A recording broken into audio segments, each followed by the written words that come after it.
সেই মাত্র এখন ডিউটি শেষ করলাম।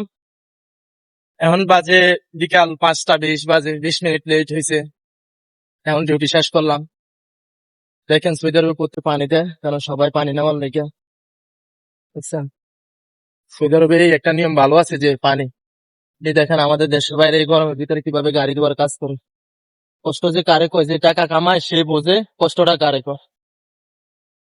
তো এই মাত্র ডিউটি শেষ করলাম, এখন বাজে আপনার 5টা 20 বাজে।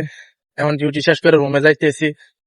আবার এখন যাইয়া খানা দানা পাকাইতে হইব, খাইতে হইব, নামাজ পড়তে হইব, তারপরে সবকিছু শেষ করে আবার কালকে ডিউটি। তো 12 ঘন্টা থেকে তো শেষ করলাম, এখন আবার রুমে যাইতে যাইতে 1 ঘন্টা শেষ। খানা পাকাইতে হইব, গোসল করতে হইব, কাপড় চোপড় ধুতে হইব। দেখা যাইতেছে এখানে আরো 2 ঘন্টা 3 ঘন্টা শেষ। তো শুইলে কি আর ঘুম আসে? তো দেখা যাইতে সব মিলে 5-6 ঘন্টা 7 ঘন্টা ঘুমানি হয়, আবার এরকমও ঘুমানো যায় না। এই হইলো আমাদের অবস্থা। আবার সকাল ভোরে মানে এখন ডিউটি ছাইরা বাইর হইছি, মানে আপনার একটা হয়ে গেছে যে কতক্ষণে আবার ডিউটি যাম। মাথার ভিতরে একটা টেনশন, দেখেন কি সুন্দর ওরা গাছ, প্রত্যেকটা গাছে এইভাবে পানি দেয়। একটা টেনশন যে কতক্ষণে আবার ডিউটিতে যাবো। এখন ডিউটি ছাড়ছি মানে এখন একটা এই মাথার ভিতরে একটা কাজ করে যে কতক্ষণে ডিউটি যাবো, কারণ ডিউটি ছাড়া এখন আর মাথার ভিতরে কিছু নাই। শুধু এখন টেনশন একটাই, ডিউটি টাইম হইব, আবার কালকে ডিউটিতে যাবো। এই মানে ডিউটি করতে করতে একটা অভ্যস্ত হয়ে গেছে, এ পর্যায়ে হয়ে গেছে যে এখন ডিউটি ছাড়া কিছুই বুঝি না।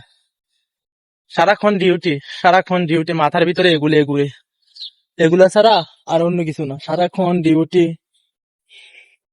ডিউটি ডিউটি ছাড়া আর কোনো কিছু না, কাজ কাম। এ হইলো অবস্থা, এ হইলো আমাদের জীবন কাটতেছে। কারণ কি বলবো আর, যে এ কথা যদি দেশের মানুষের কই, দেশের মানুষ কিন্তু বিশ্বাস করতো না। দেশের মানুষ ভাবে যে আর বিদেশ মানি টাকা। হয়তো বা দেশের মানুষের যদি বিশ্বাস করতো না, কারণ বিদেশ মানি টাকা। আপনি হয়তো টাকা ইয়েটা বেশি, কিন্তু ভাই জীবন থেকে আর সুখ জিনিসটা ত্যাগ হয়ে যাবে জীবনে। সর্বপ্রথম এইটা, জীবনে যে একটা সুখ ভালোবাসা থাকবো, ওই জিনিসটা ত্যাগ হয়ে যাবে। সর্বপ্রথম হইলো এটা। যে হইলো আমাদের জীবন কাটতেছে, কিছু করার নাই। নিজের পরিবার পরিজন ফ্যামিলি সবকিছু নিয়ে ভালো থাকার চেষ্টা করতেছি।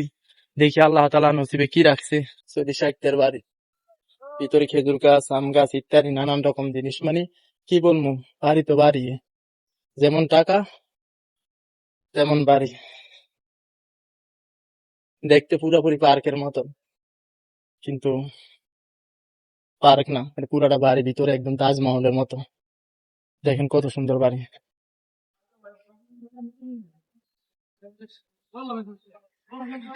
তো এই হইলো কথা, কি আর বলবো। ভালো থাকেন সবাই, দোয়া করেন আমাদের জন্য।